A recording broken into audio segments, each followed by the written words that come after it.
Este es el mensaje apostólico. Todo aquel que se dice apóstol y en su mensaje no establece diseño, no establece fundamento y no establece estructura de la iglesia, podrá ser cualquier otra cosa, pero menos apóstol. Al apóstol Pablo es a quien le mostraron las cosas inescrutables de Dios. Él dice: en el cuerpo no lo sé, en el espíritu no lo sé, pero conozco a un hombre que fue llevado al tercer cielo y le mostraron las cosas inescrutables de Dios. ¿Qué es lo inescrutable? Número uno, lo inenarrable. ¿Qué es lo inescrutable? Lo inexplicable. ¿Qué es lo inescrutable? Lo inentendible. Entonces, todo lo que la humanidad no podía narrar, no podía hablar acerca de Dios, todo lo que la humanidad no podía entender acerca de Dios, todo lo que la humanidad no podía comprender acerca de Dios, se lo dieron a Pablo. A Pablo le entregaron el diseño, el fundamento y la estructura de la iglesia para que él fuera edificador de la iglesia, edificador del cuerpo de Cristo. ¿Está conmigo? Entonces, anote esto, diga: la nueva criatura es individual. O sea, la nueva criatura que es usted es una forma de vida individual. Por eso usted es nueva criatura. ¿Qué es criatura? Creación. Usted es una nueva creación en Cristo. Usted no es un grupo de personas solamente perdonadas, pero nos enseñaron a vivir como persona perdonada. Le voy a soltar códigos de reino. Una persona que es perdonada sigue siendo vista por la persona que le perdonó, sigue siendo vista como un deudor, como un pecador, como alguien que llevó a cabo algo. O sea, el ser perdonado te deja un antecedente y la gente te sigue viendo conforme al antecedente. ¿Está conmigo? ¿Por qué cree que al que cumple su sentencia le dicen expresidiario? No le llaman nueva persona. ¿Está conmigo? Entonces, usted y yo nos quedamos estancados en el perdón solamente porque ya no se nos enseñó más allá. Pero después del perdón viene la justificación. Diga justificación. ¿Qué es la justificación? La justificación es ser visto, ser tratado como que nunca hicimos nada. Gracias por su entusiasmo. Se lo voy a decir de nuevo. No se emocione tanto. O necesito correr y gritar como el día del evento para que, o sea, entiéndame que la unción no está en el grito. La unción no tiene que ver con un grito. La unción no tiene con correr, con brincar. La unción está en una forma de presentar el evangelio. Y yo se lo estoy presentando bajo una unción apostólica que no cualquiera tiene el privilegio de escuchar. Créalo. Aunque se oiga muy, muy soberbio, usted va a salir diciendo de aquí: ay, ese hombre tan soberbio. Pero el nivel apostólico en el mensaje es una unción que viene y rompe con paradigmas, viene y tumba vacas sagradas, viene y tumba todo aquello que, mire, la palabra de Dios en un nivel apostólico le hace la guerra a todo lo que hay en usted que no le pertenece a Dios. Se lo voy a repetir de nuevo. La unción apostólica, Dios por medio de la unción apostólica le hace la guerra a todo lo que hay en usted que no le pertenece a Dios. ¿Está enojado? Dele un aplauso a Dios.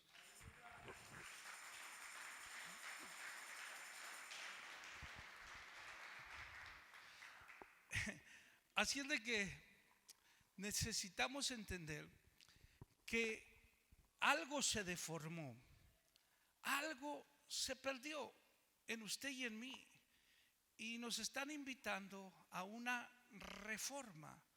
De hecho, en el idioma portugués, esta parte, usted lee la Biblia y dice norma, regresar a la no, ¿cómo se llama? Donde hacen las botas, horma, regresar a la horma y me gusta la expresión en el portugués que se usa en la Biblia, en el idioma portugués, que es regresar a la horma. Porque ¿qué hace un zapatero cuando un zapato ya pierde su forma? ¿Lo lleva a dónde? Para regresarlo ¿a qué? De eso está hablando Pablo. Yo soy un lector empedernido del apóstol Pablo. Yo lo vigilo con lupa, lo estudio. Mucha gente dice, ese predicador es más paulino que cristiano. Bueno, sí, porque Pablo dice, sed imitadores de mí como yo de Cristo. Entonces, a mí, a quien me dejaron como maestro es al apóstol Pablo. Y si él fue aprobado por Jesucristo como el apóstol a quien se le entregó el diseño, entonces mi responsabilidad es estudiarlo con lupa. Y usted se podría sorprender de tantas cosas que el apóstol Pablo habla, que usted las lee y se las sabe de memoria y se para aquí y la cita, pero no sabe su significado. Entonces hoy vamos a ser equipados, vamos a ser capacitados. Yo sé que se va a dormir, pero así dormido no le hace. Yo voy a seguirle enseñando, pero está conmigo. Es que ya vengo preparado para eso, porque siempre que uno viene a capacitar gente y a equipar gente, la gente está con una expectativa. Wow, ahorita va a aparecer el predicador a su nombre, y gloria, y corriendo y brincando. Pero hoy no es el día.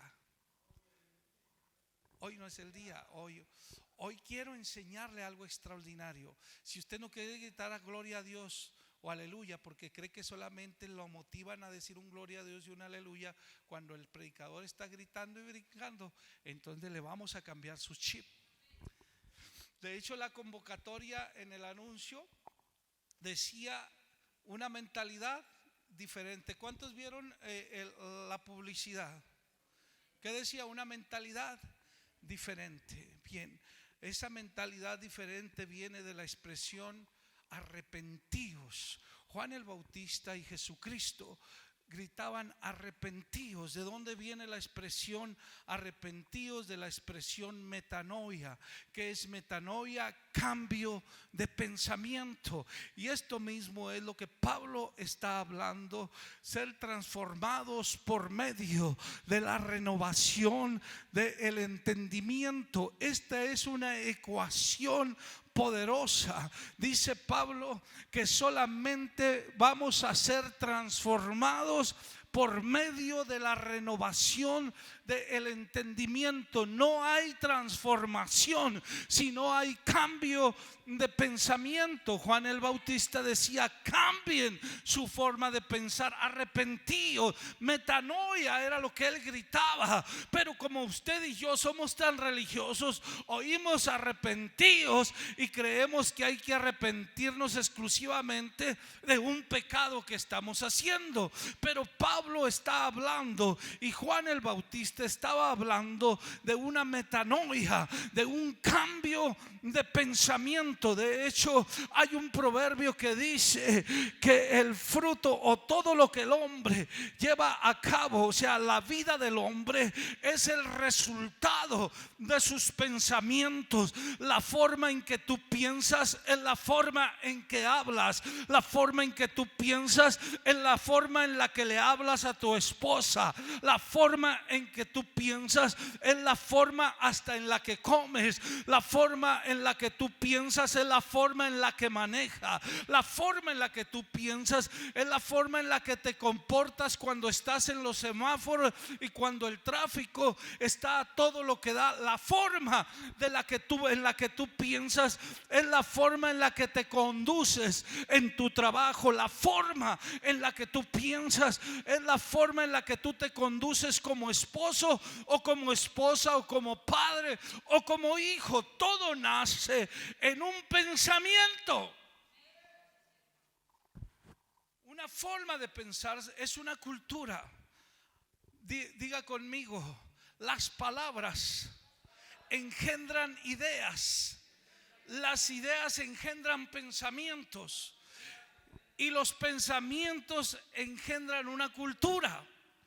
Y la cultura, mi forma de operar en la vida. ¿Está conmigo? De hecho, si usted supiera que la palabra culto tiene que ver con una cultura, si usted lee los cultos que hacían los indígenas, cultos que hacían grupos étnicos, de ahí viene la cultura de ellos. Todo lo que hacen es la cultura de ellos. Todo lo hacen conforme a su cultura. Y la cultura nace en el pensamiento. Así es de que por eso usted y yo tenemos ventanas que nos ayudan a formar un pensamiento y una cultura. ¿Sabe cuáles son esas ventanas? Dígame cuáles. Mire, aquí hay dos. Aquí hay dos. Aquí hay dos. ¿Está conmigo? Y aquí hay una. Esas puertas dejan entrar todo lo que usted va a hacer en la vida. Se llaman paradigmas. Diga conmigo paradigmas. ¿Qué son los paradigmas? Dicen como veo que está medio aburrido, se la voy a hacer como prédica, pero necesito que usted grite un gloria a Dios y un aleluya, que dé un aplauso.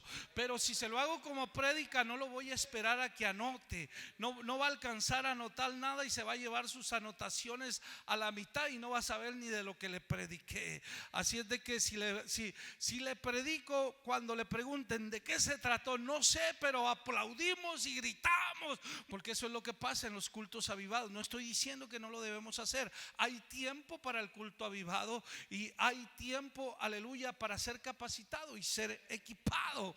Así, pero usted no tiene por qué dejar de adorar a Dios en el mismo nivel que lo hace en el culto donde todo está avivado, donde el predicador le está diciendo a su nombre, a su nombre, a su nombre. Cristo vive, Cristo viene. Wow. ¿Se dio cuenta cómo lo que entra por aquí le forma algo? Se acaba de dar cuenta cómo esas ventanas, esas puertas forman en usted, hacen una formación en usted. ¿Está conmigo?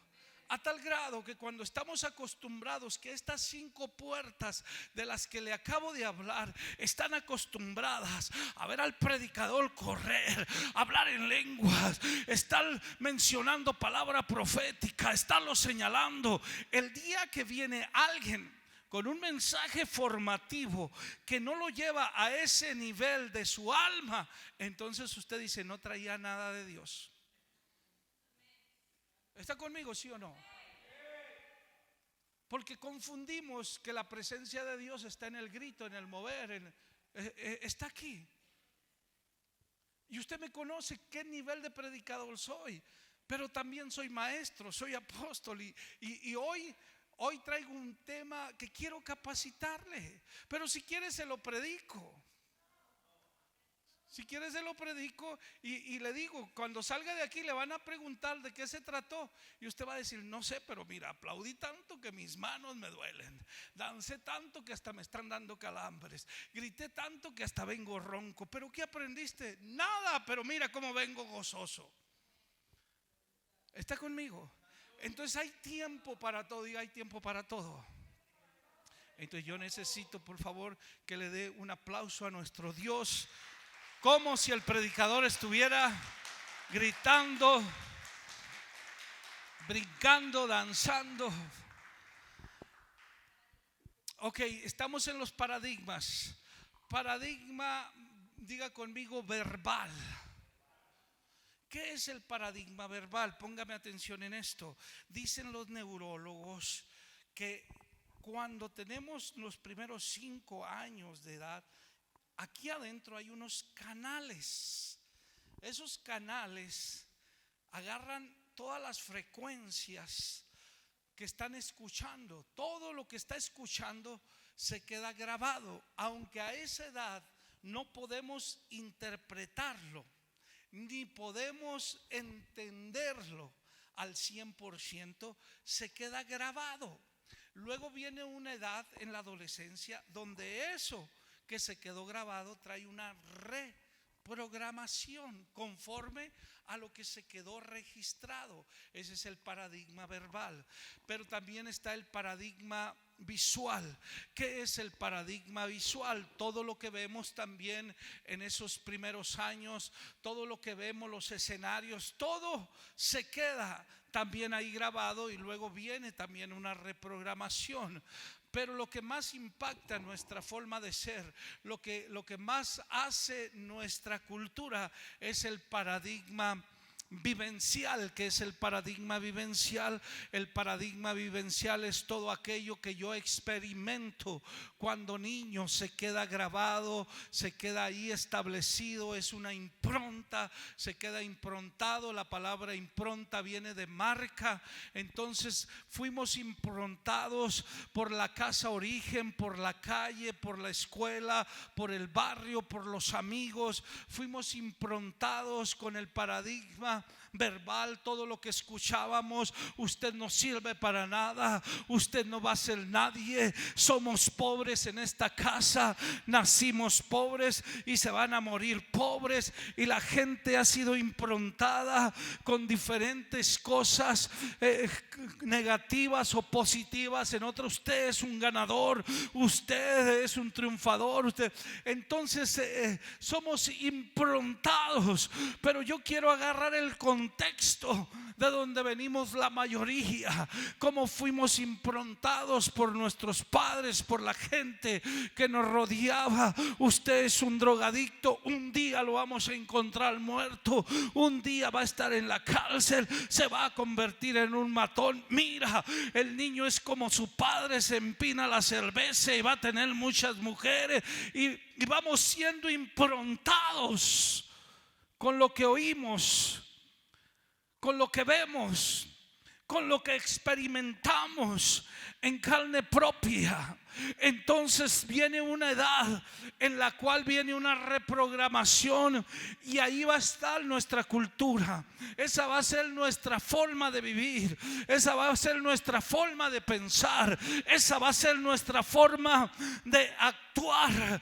Entonces empezamos a operar en la vida conforme a lo que oímos, conforme a lo que nuestros padres hablaban, conforme a lo que en el barrio escuchábamos, conforme a lo que experimentábamos.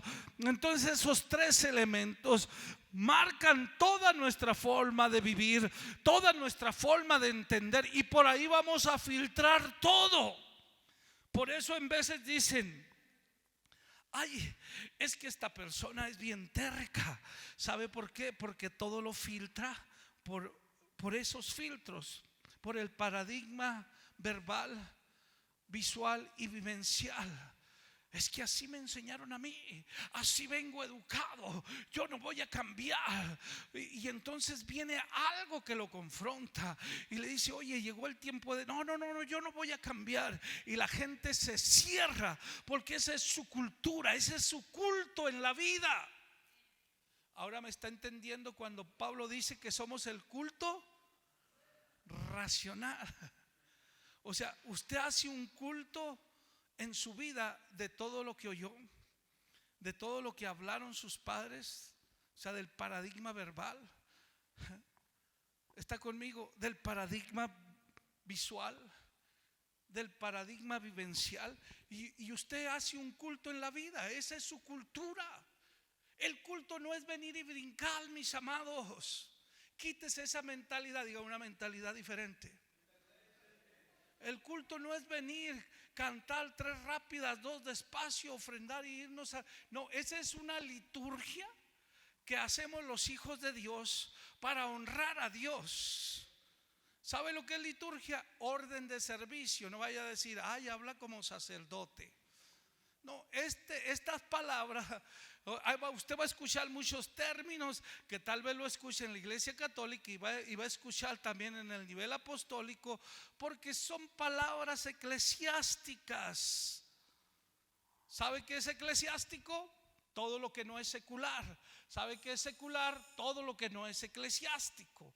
Entonces, este lenguaje eclesiástico, la liturgia, el orden de servicio, le voy a decir cuál es nuestro orden de servicio para que vea cuál es la mentalidad de nosotros. El culto empieza a las 12, pero como empieza a las 12, llego a las 12:15, 12:20, porque ya sé que al principio, si llego al principio, no está bien llegar al principio. Esa es nuestra mentalidad. ¿Para qué llego tan temprano? Vamos a llegar ya unos 15, 20. Llegas, te sientas, unos se hincan a orar, otros pasan a orar acá, otros se hincan pero porque lo aprendiste aquí adentro. Lo oíste, lo viste y lo viviste. ¿Está conmigo? Entonces tenemos una cultura de culto, no de reino. ¿Está conmigo? El reino no opera de esa manera. El reino tiene sus tiempos para cada cosa. Y luego usted ya se levanta, saluda a todo el mundo. Dios te bendiga, amén, Dios te bendiga. ¿Cómo estás? Bendecido, prosperado y en victoria.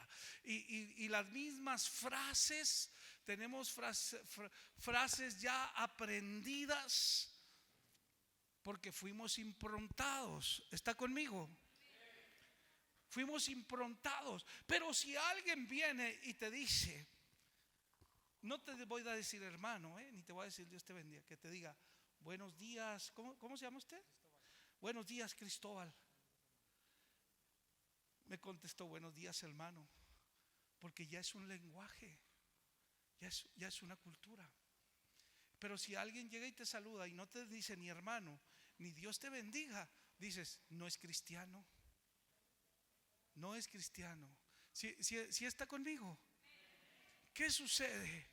Que traemos una cultura. Así venimos de la casa origen. Venimos llenos de cosas. Y luego venimos y nos paramos aquí y hablamos desde lo que traemos adentro y no desde lo que Dios quiere enseñarnos. ¿Sí me estoy explicando? Y usamos el micrófono y usamos el púlpito para desahogar todo lo improntado que traemos de la casa, de la escuela, de aquí, de allá. Y para eso usamos, para expresar con lo que venimos improntados. Diga conmigo, tu terminología anuncia tu formación. ¿Está conmigo? O sea, cuando tú tomas una plática, lo primero que escuchas es una terminología en la persona e inmediatamente te das cuenta qué formación trae esa persona. Por eso hay gente que dice soy de reino, pero tú lo escuchas hablar y no tiene ni una expresión de reino. Entonces tú te das cuenta que por su boca dice que es de reino, pero su forma de vivir no anuncia que es de reino. ¿Me estoy dando a entender? Se lo voy a decir de otra manera. Decimos también, soy cristiano, pero su forma de vivir no anuncia que es cristiano. ¿Me estoy explicando? ¿Por qué? Porque no ha aprendido a hacer el culto racional. No hace el culto aquí adentro, pero él no es el culto afuera. Pablo dice que mentalidad para que empecemos a hacer culto racional donde quiera que vayamos, donde quiera que estemos. Hay lugares donde no entra un púlpito. Hay lugares donde no entra una Biblia. Hay lugares donde no entra un grupo de alabanza. Hay lugares donde tú no puedes decir gloria a Dios, aleluya, porque estás en tu trabajo. ¿Cómo vas a predicar ahí si no sabes ser el culto racional? Pero cuando eres el culto racional no necesitas abrir la boca. Tu particularidad de vida algo diferente anuncia. Quédese horas extras, no porque mañana voy al culto. Apóyeme con esto, no porque tengo compromiso en el culto, no. Y entonces el jefe te empieza a hacer a un lado. No, al cristiano no. Al cristiano, ¿no? Al cristiano ni lo inviten porque no va a ir. O sea, él no puede agarrar horas extras, él no puede hacer algo extra, él no puede comprometerse en la empresa. Entonces ténganlo como uno más, sin compromiso. La Biblia dice que los hijos de las tinieblas son más sagaces que los hijos de la luz. Eso duele, pastor. Eso nos debe de doler. Eso te debe de crear un coraje para manifestarte como hijo de Dios, ser sagaz.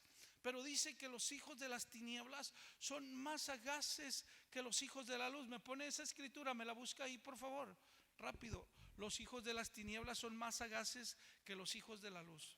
O sea, ¿cómo es posible? ¿Por qué el mundano prospera? Porque le dicen, te quedas horas extras, 2 no, 4, jefe. ¿Está conmigo? O sea, la cultura de ellos los lleva a prosperar más que a nosotros, porque nosotros nos hemos convertido en gente improductiva por nuestra mentalidad. Tenemos más una mentalidad de consumidores que de productores. La mentalidad de consumidor es aquel que solamente que cree que viene al culto para que le resuelvan sus problemas, que cree que viene a la iglesia porque tampoco está la iglesia, tú eres la iglesia, pero eso lo veremos más adelante. O sea, que cree que viene a la iglesia para que le den, para que le resuelvan. Pero si tú estudias la Biblia dice que todos iban tanto al tabernáculo de Moisés, al tabernáculo que levantó David, al templo de Salomón, a llevar,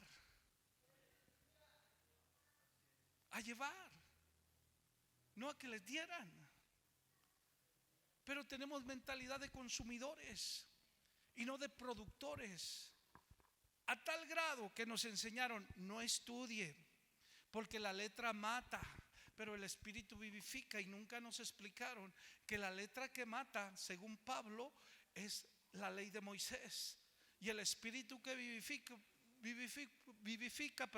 es Cristo mismo, porque Él es espíritu vivificante. Pero no estudie.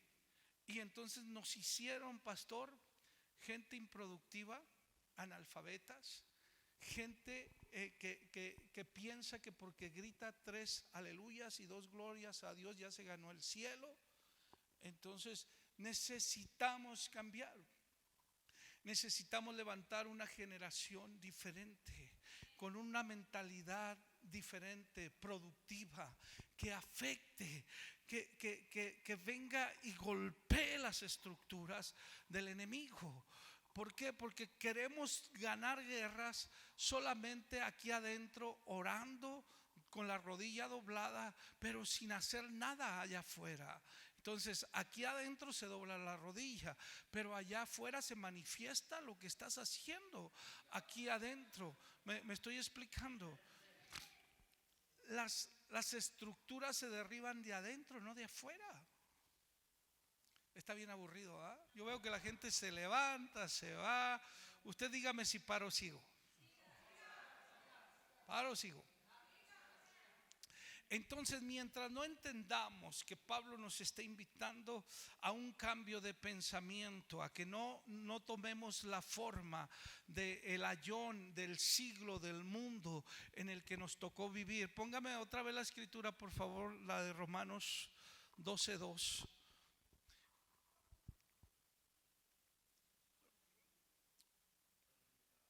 Y no os conforméis a este siglo. Ok, aquí la expresión no os conforméis no quiere decir que seamos conformistas, sino que no tomes la forma de. No tomes la forma de. La palabra siglo viene de la expresión ayón. Diga conmigo ayón. ¿Qué es un ayón? Un ayón es una era de estructuras ideológicas que se vive en cada generación. Acuérdese que una generación bíblica es cada 70 años. Entonces Pablo le llama a cada era de estructura ideológica que se vivió en cada generación, le llama siglo. La palabra es ayón. Así es de que se lo explico. Por ejemplo, a Moisés le tocó vivir en un ayón donde quien dominaba y predominaba en ese tiempo era la cultura egipcia. Entonces Moisés tiene que entender que él es contracultura. Diga contracultura. Él es contracultura. ¿Por qué él es contracultura? Porque él trae un diseño celestial, él no trae un diseño terrenal. Pero a Moisés le costó tiempo entender que su diseño era contra la cultura de la tierra, que todo lo que se llevaba a cabo en la tierra iba en contra de lo que Dios estaba estableciendo en el cielo. Por eso la oración modelo dice que se haga tu voluntad aquí en la tierra como en el cielo. O sea, tiene que haber una conexión perfecta entre el cielo y la tierra para que lo que se canta en el cielo se cante en la tierra, lo que se platica en el cielo se platica en la tierra, lo que se lleva a cabo en el cielo se lleve a cabo en la tierra. Pero sí, vamos, déselo. Si le va a dar un aplauso, déselo.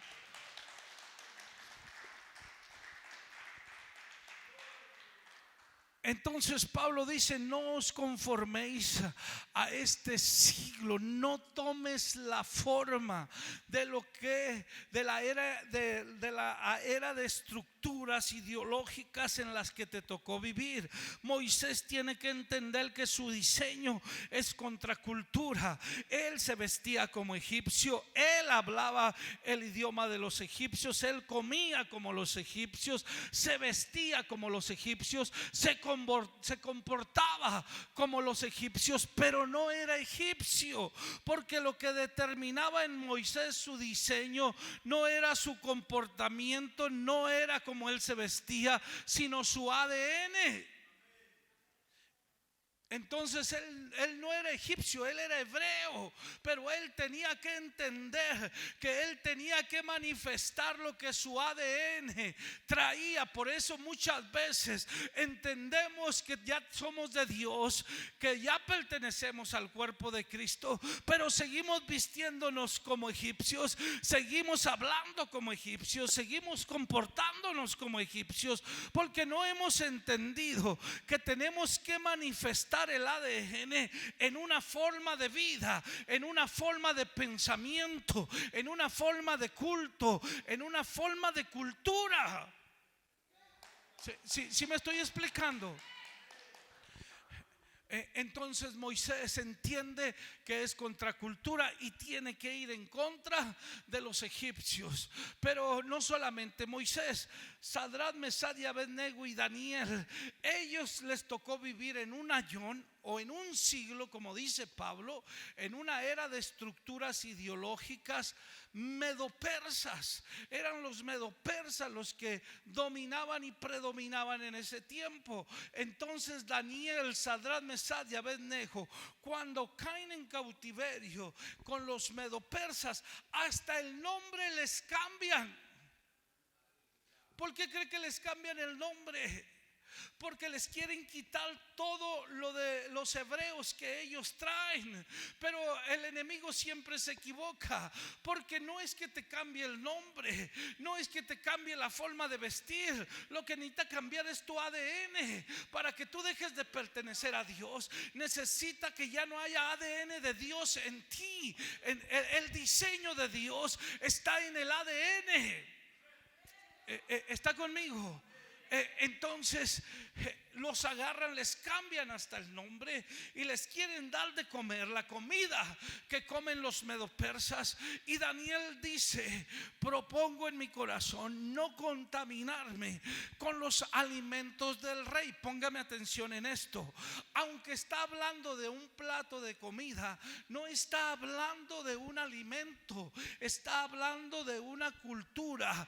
Porque si yo hablo del morisoñando, si hablo del mangú, estoy hablando de una cultura dominicana. Si yo hablo de los tacos, si hablo del menudo, si hablo de las enchiladas, estoy hablando de una cultura mexicana. Así es de que el hablar de un platillo es hablar de toda una cultura. Entonces, ¿qué está diciendo la Biblia? Cuando Pablo dice: he propuesto en mi corazón no contaminarme con los alimentos del rey, está diciendo: no me voy a conformar, no voy a tomar la forma, no voy a tomar la forma de los medopersas, toda la cultura de ellos. ¿Por qué? Porque Daniel dijo: nosotros traemos un diseño que es contracultura. Entonces alguien tiene que entender el diseño de la contracultura. Necesitamos una generación contracultura. Necesitamos una generación con un pensamiento conforme a su diseño, conforme a su ADN, y no conforme a un culto religioso, no conforme a una doctrina. Y no quiero ofender a nadie, pero tenemos más pensamiento de doctrina, tenemos más pensamiento de culto religioso que del ADN de Dios en nosotros. Entonces Pablo dice que urge un cambio de pensamiento, urge una metanoia en nuestra vida. Dios piensa. Así es de que Sadrach, Mesach y Abednego, por causa de su diseño, pastor, usted vea cuando alguien opera en su diseño, qué tan extraordinarios son todos los resultados, todo lo que va alrededor. Ellos, por causa de su diseño, se mantienen firmes en su diseño, proponen en su corazón no contaminarse con la cultura de los medopersas, a tal grado que a uno lo avientan a la fosa de leones, a otro los avientan al horno de fuego, y allí en el horno de fuego y en la fosa de leones se manifiesta el culto racional. Entiéndame lo que es el culto racional para Dios. Entienda cómo se manifiesta cuando usted camina como el culto racional, que usted no está esperando el domingo para venir al culto, usted está esperando el domingo para venir a platicar las maravillas que Dios hace a través del culto que es usted. Yo no sé si me estoy dando a entender, pero la mayoría de la gente tenemos pensamiento de culto dominguero, que ya tenemos preparado desde el sábado en la noche la ropa que vamos a traer al culto, el texto que voy a decir, cómo voy a testificar, qué voy a hacer,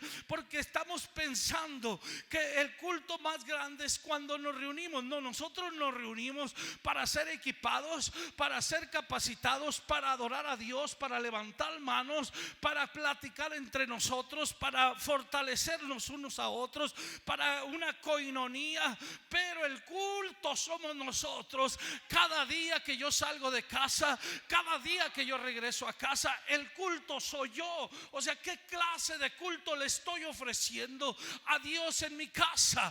¿Qué clase de culto le estoy ofreciendo cuando estoy a solas? Cuando prendo el celular y me voy a ver pornografía, le estoy ofreciendo a Dios un buen culto. Cuando estoy sola en la casa y tengo lascivia, cuando veo hombres sin ropa. O sea, esto es lo que está hablando Pablo, que tenemos que ser un culto racional donde quiera que estemos. La pregunta es: ¿qué culto le estoy ofreciendo yo a Dios cuando yo no estoy el domingo, cuando no hay un grupo de alabanza, cuando no hay un predicador que grite gloria a Dios y que yo diga amén? Yo grito glorias amén en mi casa, grito aleluya, aplaudo en mi casa, danzo en mi casa. Alguien tiene que entender lo que es el culto racional a nuestro Dios. ¿Está conmigo? Entonces, estos tres hombres, por causa de lo que portan, cambian el decreto de los reyes. los avientan aparentemente por desobediencia. Así es la contracultura. El mundo siempre. ¿Por qué cree que la Biblia dice que nosotros somos la sal de la tierra? Por eso el mundo no nos recibe, porque si fuéramos la miel, entonces el mundo nos recibiría. Pero no somos nada dulces, somos la sal de la tierra. Usted está conmigo.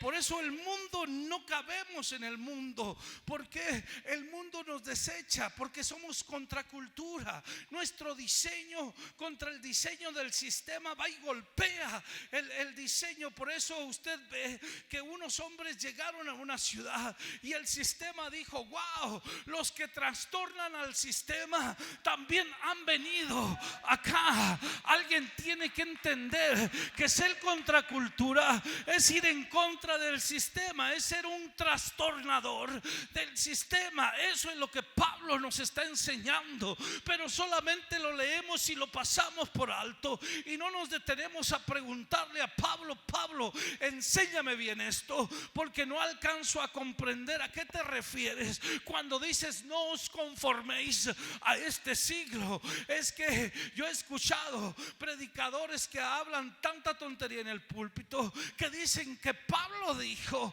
que no te conformes a lo que el mundo te da. O sea, no te conformes con lo que el mundo te da. No está hablando de eso. Está diciendo: no tomes la forma de. No tomes la forma de. No te comportes como el sistema, no hables como el sistema, no camines como el sistema, no te muevas como el sistema. Eso es lo que Pablo está hablando. Entonces necesitamos entender, aleluya, que Pablo nos está invitando a que lo que está dentro de nosotros, que es un ADN, se manifieste y cambie el decreto. O sea, el decreto se va a cambiar por causa de que tú manifiestes tu diseño. A ellos los avientan al horno de fuego porque supuestamente eran rebeldes. ¿Rebeldes a quién? Pues sí, al sistema, porque eran contracultura, pero rebeldes al diseño de Dios.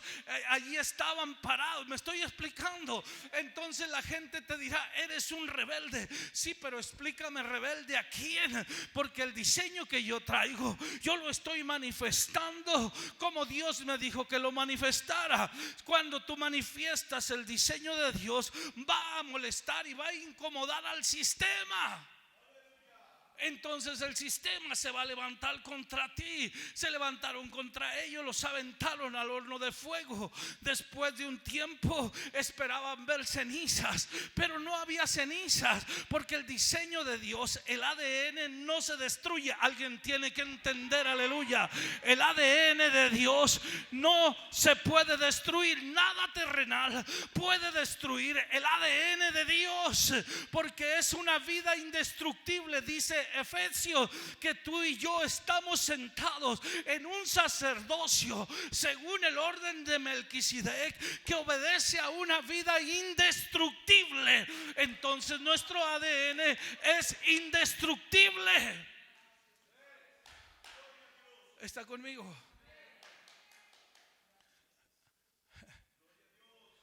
Un día le dijeron a un hombre cristiano: te vamos a matar. Era un misionero. Te vamos a matar. Le dijeron: vas a ser enterrado en el polvo. Y hincó y agarró tierra y dijo: el hombre viene del polvo, me vas a regresar a casa solamente. ¿Alguien está entendiendo? Cuando portas el diseño celestial, cuando sabes, entonces te conviertes en culto racional y hace que eso cambie el decreto. Ahí van, esperan ver cenizas, pero no encuentran cenizas. Encuentran a los tres hombres danzando, caminando sobre el fuego. Y si pasares por el fuego no te. Alguien tiene que entender el poder del ADN. Alguien tiene que entender entender, aleluya, que cuando manifiestas, cuando eres el culto racional, eres el culto en todos lados, eres el culto cuando hay dolor, cuando hay tristeza, cuando hay alegría, cuando hay necesidad, cuando hay riqueza, eres el culto racional. Para Dios, tu forma de adorar a Dios no cambia. El ADN no lo cambia la atmósfera que te rodea. Pero ¿por qué los cristianos cambian su carácter de acuerdo a lo que están viviendo? ¿Está conmigo? Cambian su carácter. Lo corren del trabajo, llega molesto, pateando al perro, aventando la puerta, aventando todo, gritando, porque una situación cambió tu forma de pensar. ¿Cómo es posible? Entonces no está haciendo el culto racional para Dios. Pablo dijo, mire cómo se manifiesta el culto racional: he aprendido a vivir cualquiera sea mi situación. He aprendido a vivir en la hambruna como en la hartura. He aprendido a vivir en la enfermedad como en la sanidad. He aprendido a vivir, aleluya. Alguien tiene que entender, cuando eres el culto racional, no importa lo que está pasando, nada puede apagar la llama que hay en ti. Nada puede apagar el fuego del Espíritu Santo en ti. Nada puede venir y cambiar tu estado de ánimo.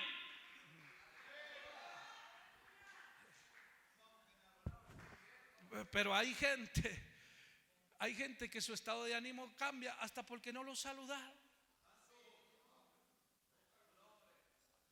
Es verdad. O porque el hermano te volteó a ver diferente, o porque el pastor andaba tan ocupado y entró directo a la oficina y tú te quedaste con la mano así y ya te quieres cambiar de iglesia porque el pastor no te saludó. Entonces necesitamos entender lo que es el culto racional. Ellos fueron aventados al horno. Cuando los sacan, ¿sabe qué provoca el diseño? Que el rey cambie el decreto. El primer decreto era que todo el que no se inclinara ante la imagen que había levantado el rey Nabucodonosor iba a ser echado al horno. Entonces a ellos los echaron porque ellos no tomaron la forma de ese sistema.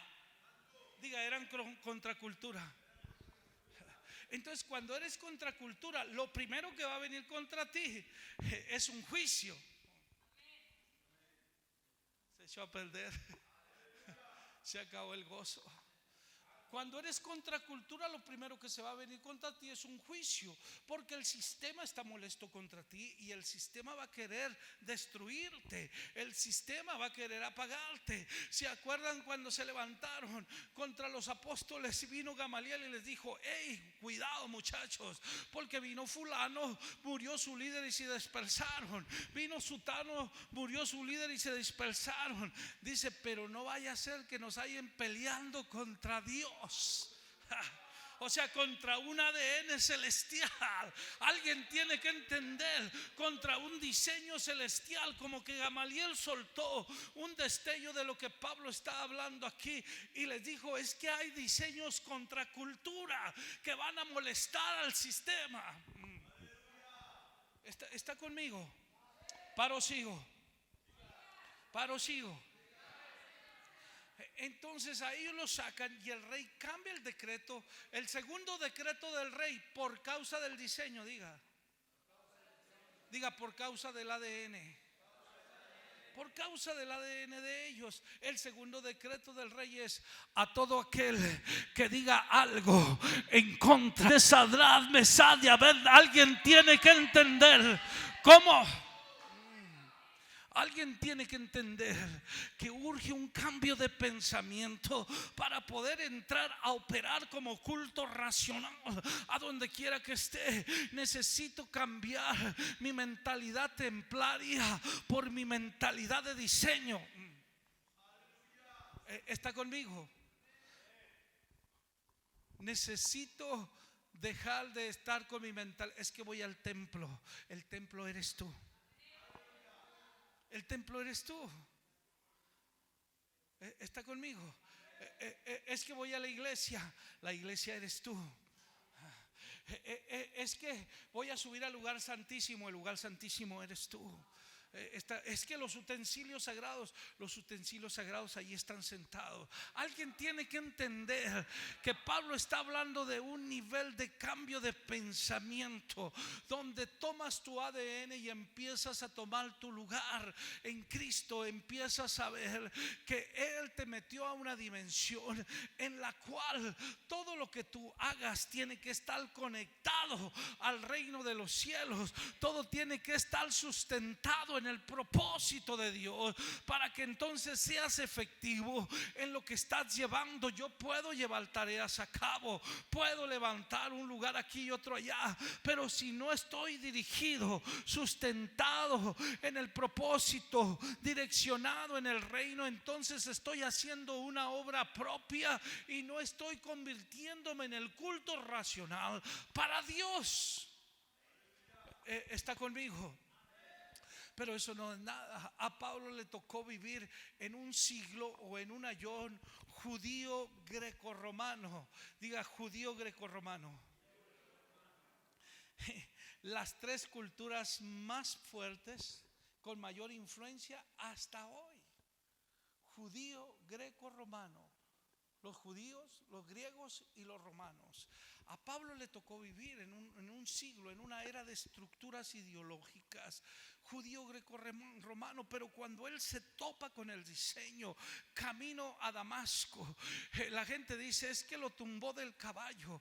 Yo digo que el caballo nada más es una analogía, que en realidad donde lo tumbó fue de su pensamiento religioso que él portaba. Le dijo: Pablo, tu pensamiento religioso te ha llevado a caminar diametralmente opuesto a Dios.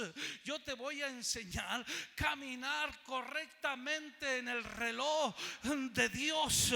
Pablo no era satánico, Pablo no era brujo. Él amaba la Torá, él amaba la Tanaj, él fue educado en la Mishnah, él fue educado como todo sumo sacerdote próximo era educado desde niño.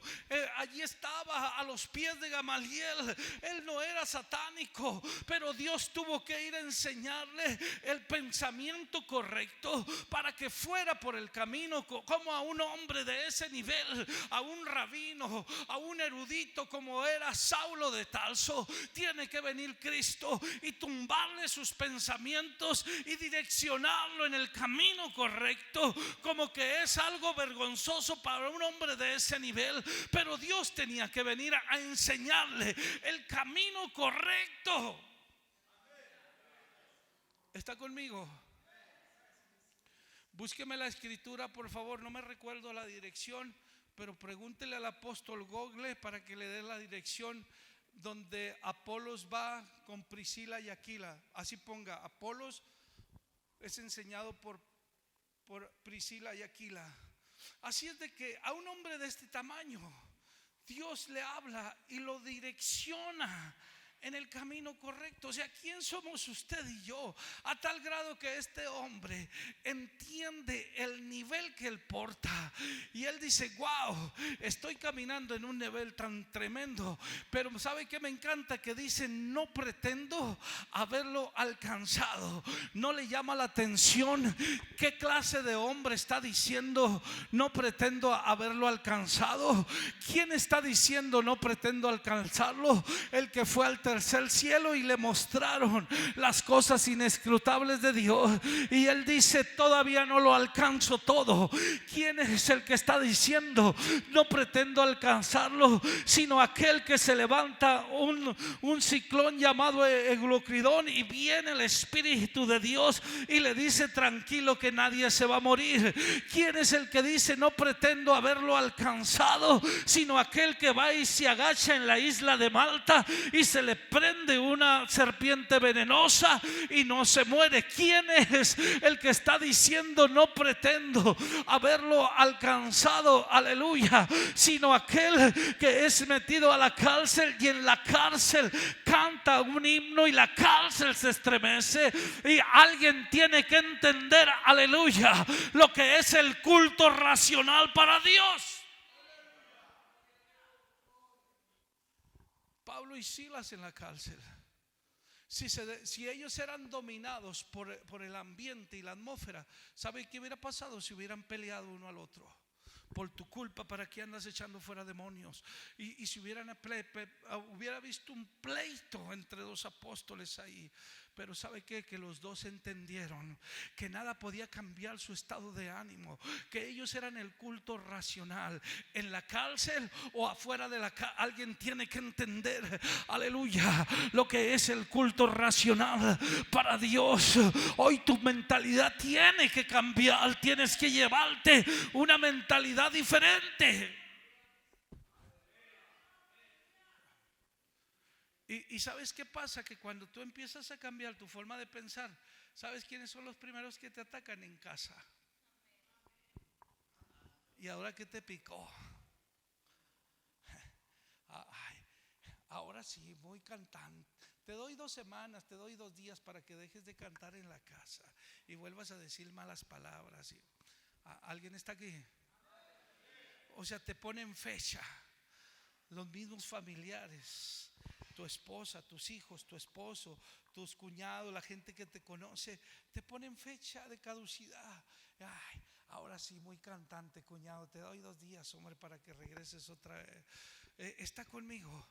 Pero cuando alguien está determinado a hacer el culto racional para nuestro Dios, no habrá nada que te haga cambiar de parecer. O sea, si se levantan contra ti, si te señalan, es el anuncio inequívoco que estás haciendo lo correcto, que eres contracultura.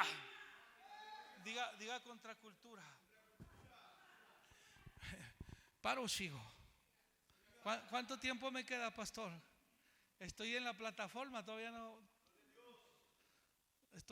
Créame que estoy apenas no le he predicado. Estoy en la plataforma, créalo. No, voy a ser breve. Lo más fuerte es esto. A Moisés le tocó vivir en un ayón egipcio. A Sadrach, Mesach y Abednego y a Daniel les tocó vivir en un ayón o en un siglo medo-persa. A Pablo le tocó vivir en un ayón o en un siglo judío greco-romano. Pero a ti y a mí, ¿qué? Diga, en un ayón de la robótica. Diga, de la cibernética. Diga, lo que profetizó Daniel. Daniel lo profetizó. Dios le dijo a Daniel: vienen días en los cuales la ciencia aumentará a tal grado. Para Daniel vio los transbordadores espaciales, vio la robótica de este tiempo, pero él la expresa en la Biblia conforme al lenguaje que a él le alcanza en ese momento. Él no pone ahí transbordadores espaciales. Mira, dice, y miré carros de fuego cruzando el cielo. ¿Está conmigo? O sea, él empieza a describir el nivel de la ciencia en la que a ti y a mí nos tocó. Alguien tiene que entender el compromiso que tenemos. A ti y a mí nos tocó vivir en un ayón posmoderno, en una era de la robótica, en una era de la cibernética. Tenemos una generación virtual, no real. Toda esta generación se comunica por señas, con un dedo, con una sonrisa, con un guiño de ojo.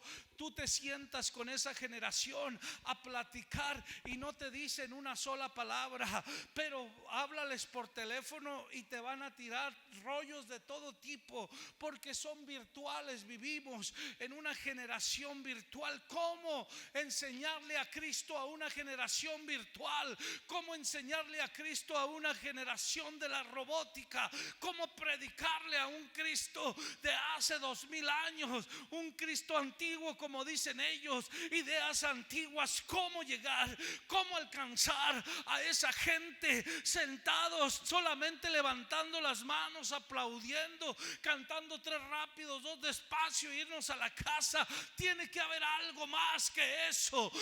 La iglesia tiene que hacer algo más grande que eso para alcanzar a esta generación tan difícil. No quiere nada con Dios. Están bombardeados por los medios de comunicación, el internet, todo lo que tú miras en los medios de comunicación de este tiempo bombardean esta generación de una manera tan fuerte, a tal grado que el acostarte con otro hombre es moda. Ya no es una desviación, es moda. Ya no es una forma de pensar, es moda. Ya estás conmigo.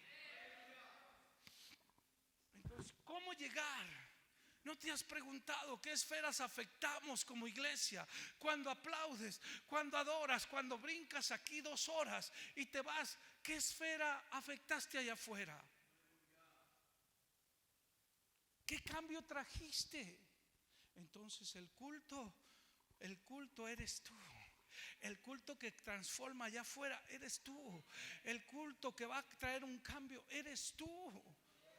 Aquí nos reunimos para ser equipados, capacitados, porque haz de cuenta que aquí, lo voy a decir de esta manera, la Biblia dice que somos del ejército de Dios. Entonces todo ejército tiene un lugar de equipamiento, de capacitación, de entrenamiento. Entonces tú no vienes al culto, tú vienes a ser capacitado, a ser equipado y entrenado para hacer el culto allá afuera, para que donde quiera que te pare la gente en ti, que sepa que tú eres el culto racional, que realmente la gente, diga conmigo, no es el mensaje, diga, es el modelaje.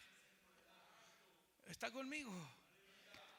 Yo puedo tener el mejor mensaje, pero si no lo modelo, de nada sirve. Entonces el que tiene el poder del cambio no es el mensaje, es el modelaje. El que tiene la influencia, el que va a traer atracción hacia la gente que no conoce a Cristo, no es el mensaje, es el modelaje. Se lo voy a decir de otra manera. En esta era, ¿por qué cree que ya no se hacen tantas campañas? Yo me puedo parar en la plaza y empezar a gritar: Cristo viene, Cristo viene, arrepiéntase porque Cristo viene. Pero al mismo tiempo que yo estoy gritando Cristo viene, en los medios de comunicación, en el internet, están bombardeando a la juventud, despegando transbordadores espaciales, conquistando otros planetas. ¿A quién cree que le va a hacer más caso la gente? ¿A un loco gritando Cristo viene, o a lo que la ciencia está descubriendo? Está conmigo. Yo puedo estar gritando: Cristo sana, ven con tus enfermedades porque Cristo te va a sanar. Pero al mismo tiempo que yo estoy gritando en la plaza que Cristo sana, la medicina está publicando los descubrimientos más grandes de la medicina. ¿A quién cree que le va a hacer más caso la gente? ¿A un loco gritando que Cristo viene y Cristo sana, o a la ciencia con todos sus descubrimientos? Que le trato de decir que así como Moisés fue el cambio y la reforma en el tiempo en el que le tocó vivir, así como Sadrach, Mesach, Abednego y Daniel fueron el cambio y la reforma en el tiempo que le tocó vivir, así como Pablo fue el cambio y la reforma en el tiempo en el que le tocó vivir, tú y yo tenemos que ser el cambio y la reforma en este tiempo. Tenemos que hacer la diferencia, no solamente levantando las manos y adorando aquí adentro, sino impactando allá afuera, golpeando las estructuras del enemigo. Realmente es cuando el día llegue en que la iglesia empiece a traer un cambio, no solo a Ciudad Juárez, sino al mundo entero. Cuando la iglesia tome su lugar y empiece a hacer su trabajo como culto racional, que cambie su forma de pensar. Arrepentidos, decía Juan el Bautista, y Jesucristo: metanoia.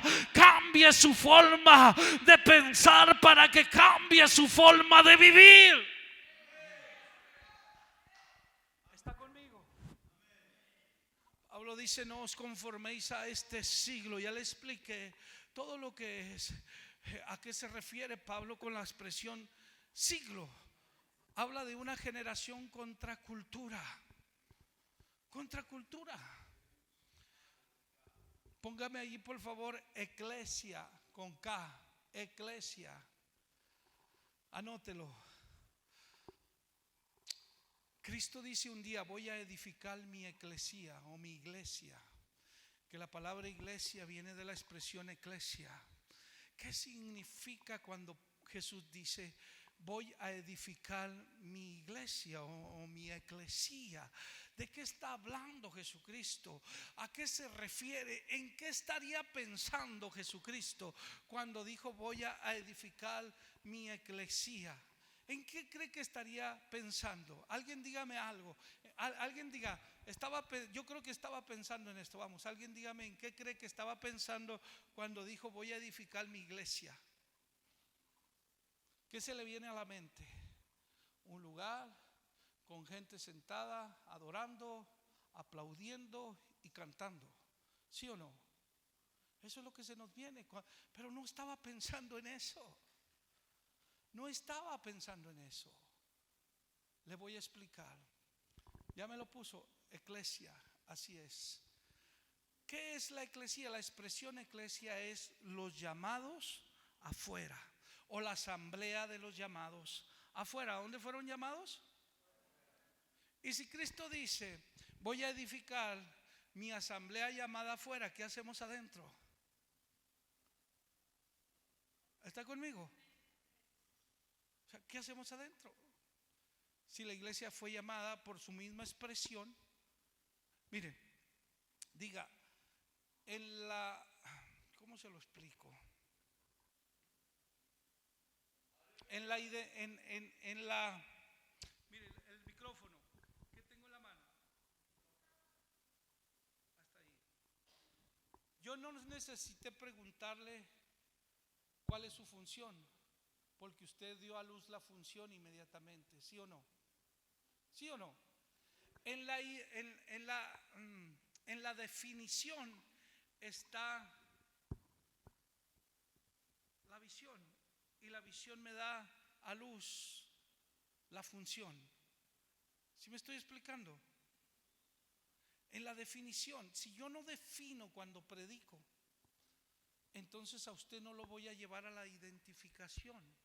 Y si usted no identifica lo que le estoy enseñando, nunca va a poder saber cuál es su función.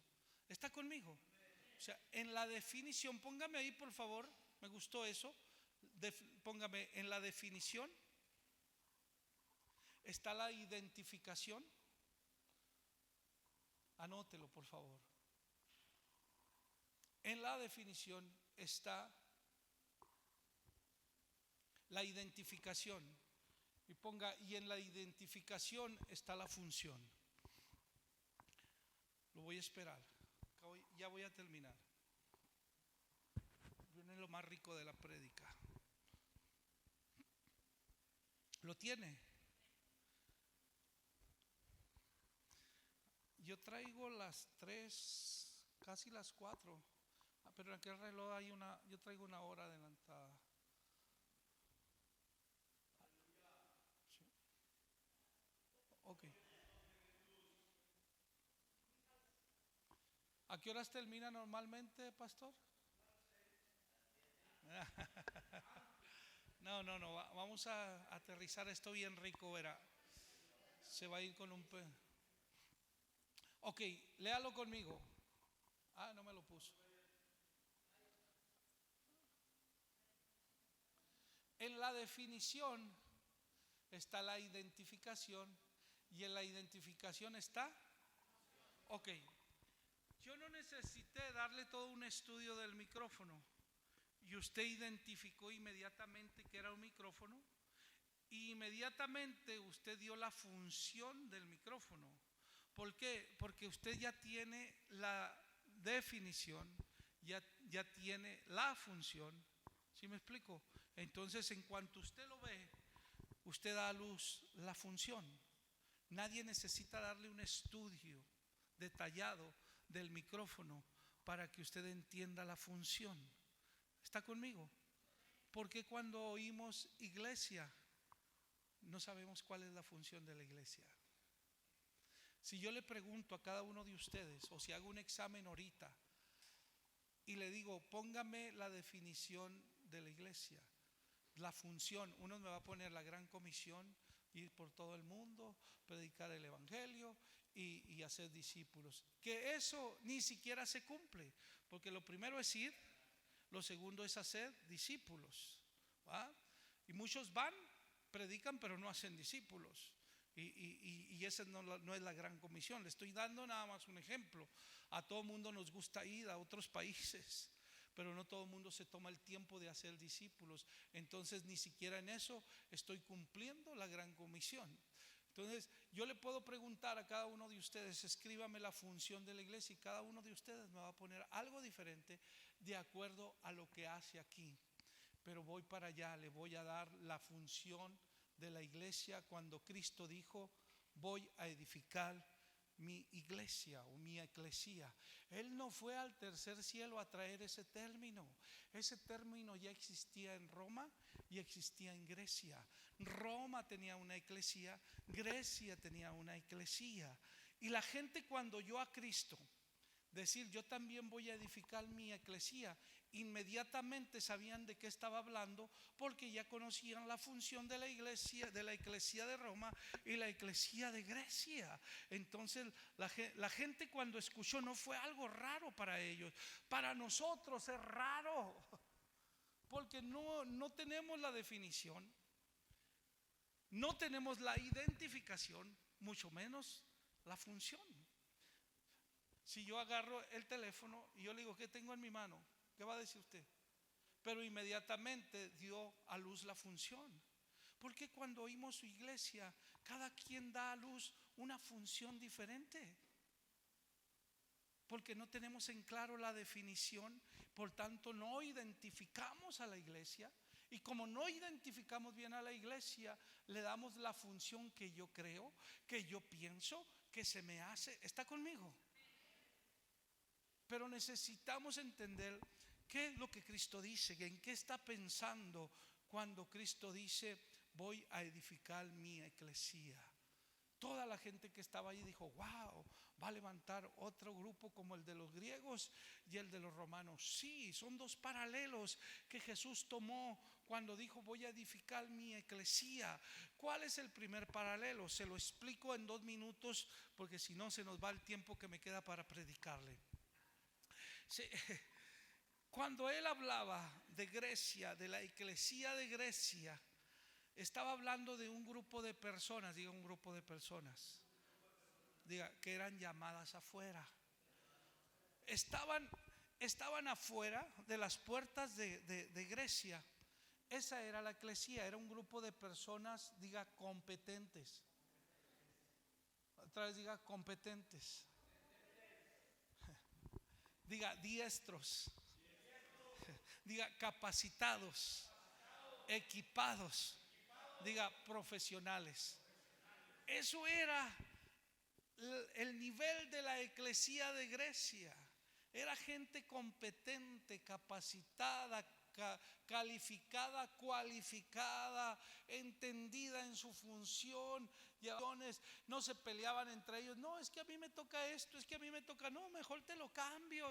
Así como ahora aquí en la iglesia se cambian hasta. Es que el pastor me dijo que me iba a poner de Ujier, pero te lo cambio por el tuyo de allá de afuera. Y se andan cambiando las funciones. ¿Está conmigo? O sea, hay una inconformidad porque no hemos entendido la función del cuerpo de Cristo. Anote esto, póngalo, diga, no es lo mismo gente congregada que un cuerpo expresado. Y usted y yo no fuimos llamados solamente a congregarnos, sino a expresar el cuerpo de Cristo, a expresar el cuerpo de Cristo. El cuerpo de Cristo se expresa en el nuevo hombre. En la nueva criatura es individual, anótelo. La nueva criatura es individual. El nuevo hombre es corporativo. ¿Está conmigo? No confunda la nueva criatura con, aunque están fusionados, la nueva criatura es individual. Cuando yo me formo en una nueva criatura, pero el nuevo hombre es donde se manifiesta el cuerpo de Cristo, porque es corporativo. Todos nosotros somos el nuevo hombre, todos nosotros manifestamos el cuerpo de Cristo. Individualmente cada uno somos nueva criatura. ¿Está conmigo? No sé si quedó claro o lo confundí más de lo que estaba. A su nombre. Ok, entonces, ¿en qué me quedé? ¿Qué le estaba diciendo que anotara? Antes de ello, ¿qué le dije que anotara? Ok, la eclesía.